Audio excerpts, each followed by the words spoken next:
Witnesses are the dirty little secret of our justice system. What most of the public doesn't know is that it's legal to pay experts for their testimony. You shell out enough cash and you can get them to say just about anything. So the size, shape, and curvature of the perforations and the postmortem color tint all support my conclusion that these are fingernail puncture wounds. And you believe that the bruising pattern here points to hand size? Exactly. Someone with small hands. Thank you, Dr. Turner. Nothing further. How do you combat this corruption within the expert community? You impeach the expert's credibility, preferably by pointing out any sketchy evidence they presented in the past. Throw shade at them, basically.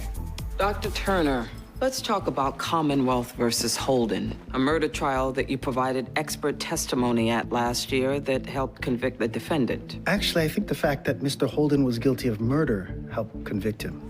I have an internal report from the DA's office that questions the methods and conclusions of your work in the Holden case. Objection. Lack of foundation, Your Honor. I object as well. I haven't seen this report, but even if it checks out, it's hearsay. It falls squarely within the business records exception. So let's ask Dr. Turner if he was made aware of the report. Perhaps when the DA's office banned you as an expert witness because of your negligent work? Counsel Assuming is facts, not testifying, evidence, Your Honor. Dr. Turner, were you aware such a report exists? Yes, Your Honor, but... Nothing further. Next, counterattack. Find an expert to out-expert your opponents. Isn't it possible they could be insect bites? There's a species called... Redheads like Miss Stangard have hundreds of freckles, blemishes. Sometimes a mark is just a mark. Now, if you'll excuse me. They're trying to pin this murder on an innocent girl.